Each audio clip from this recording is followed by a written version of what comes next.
Witch Hat Atelier is kind of amazing. Not just talking about the story that intertwines you into its world, sucking you in with immersive storytelling and a comprehensive magic system only to get darker and darker with each page, but as someone who likes to draw, the art is amazing.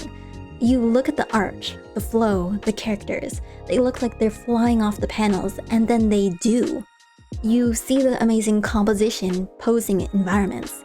The panels are framed not only with a single black line, but actual frames with intricate details. You know that Kamome Shirahama is an artist's artist. An art god, you might say. She didn't need to embellish every frame.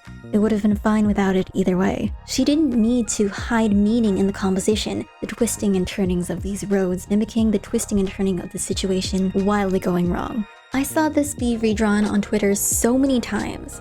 Do you know where it came from? It's a chapter illustration from Witch Hat Atelier. I haven't even started talking about the flowing clothing folds and why it's so good. So, I thought to myself, I love this manga so much.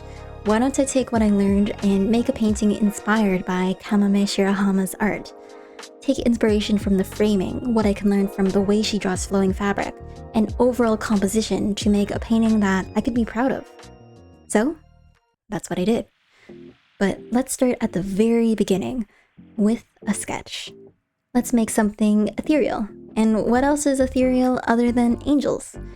I like drawing art of characters I like, so these characters are from my favorite game, Arknights. Well, technically they're not angels, they're this game's versions of angels, Sancta, but close enough. I'll keep this explanation pretty simple. Executor, this guy in the middle, has a lot of flowing fabrics, so I can practice drawing folds like Kamome Shirahama with his cape. First, let's tackle meaning.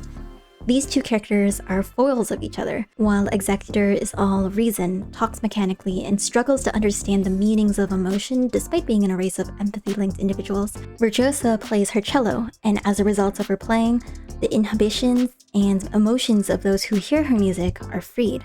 While he struggles to understand, she values emotions to the point where she wants to free people's real emotions, in her words, to be more free and to have less regrets, even if the result of their lack of inhibitions leads them to break the law or do things they would have never done before. It's the classic, do you think that people's true emotions are those that come out when they're distressed or under pressure? Interesting thing to ponder about, but this is an art video, not a game theory video. Curiously, her music doesn't work on Executor. Again, character foils. So I put these cousins together in the same painting. As a villain, Virtuosa is in the dark, and Executor is in the light.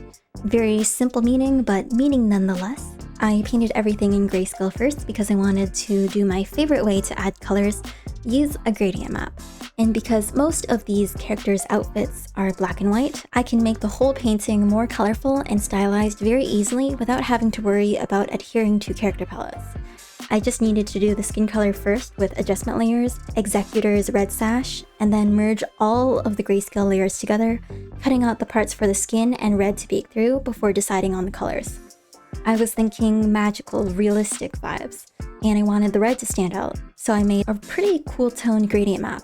A lot of blues, cool greens. I was planning to paint over everything in a painterly style, so I was pretty loose with these rough, thin outlines. Didn't bother with any of the small details because the purpose of these cleaned up sketches is mostly to have contained spaces where I could really easily paint bucket the main big parts of color before making the little details. I was having a little trouble with the background because all the way back in time, here, I had no idea what I was going to put in these spaces because I felt it was a little empty. So why not add more flowing fabric? You'll see later I went with a more colorful flowing background, but I was panicking a little here. Looking at Kamome Shirahama's folds, I was thinking that other than maybe one big empty area to show the big curves in the fabric, she tends to fill up the space with little creases that follow the edges of the fabric, leading to parts where the fabric has tension.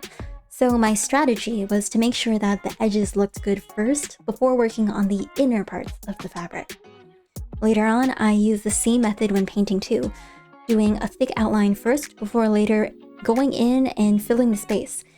following from the outer sides to the center. This whole painting was a little complicated, a little daunting to look at all at once. So when painting over, I used a gray layer to hide all of the stuff in the background so I could really focus on what I was working on one at a time. Executor was the star of the show, so he got to go first. I used rough brushes, a rough smudge tool, a pencil brush because I really wanted the feeling of being able to see the brush strokes and to give a painterly, not overly rendered feel. The colors of the outlines were changed to whatever would stand out.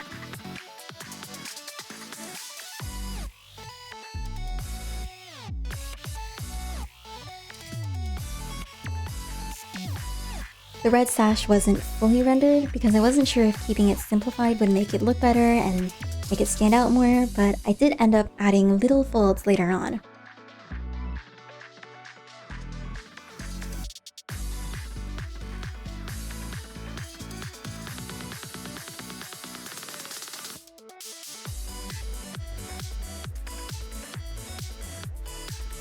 Onto Virtuosa. Very straightforward workflow. The colors were already decided in the gradient map stage, so I just color picked and added little details, painting over the rough outline I made before.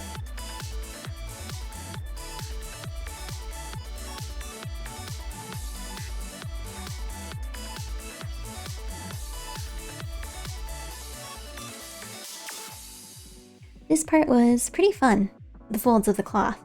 I painted in the general direction of the edges of the cloth towards the areas of tension, color picking, and smudging, filling in the area pretty uniformly.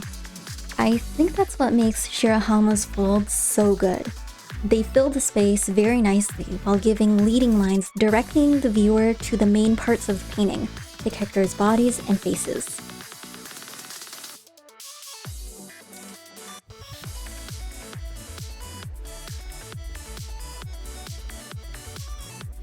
With a thick line around everything, it looks a little graphical, but I do like how the brushstrokes and bold lines can coexist and still look nice together.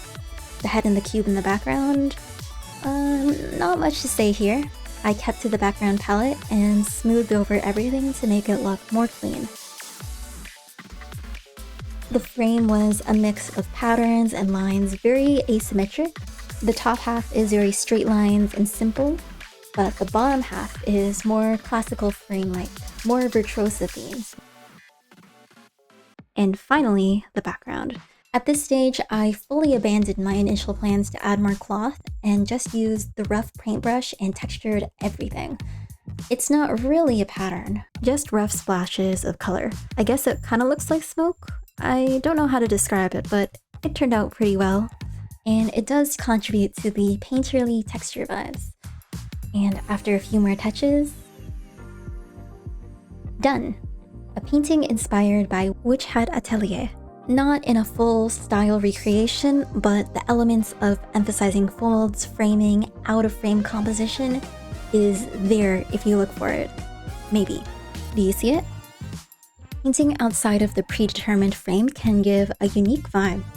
I think the color palette's okay, but I need to work on my color picking skills, push them to be more unified next time. This is one of the more complicated compositions I've made in a while, but I gotta make more paintings like this. It was really fun. More anime art style studies, analyses, and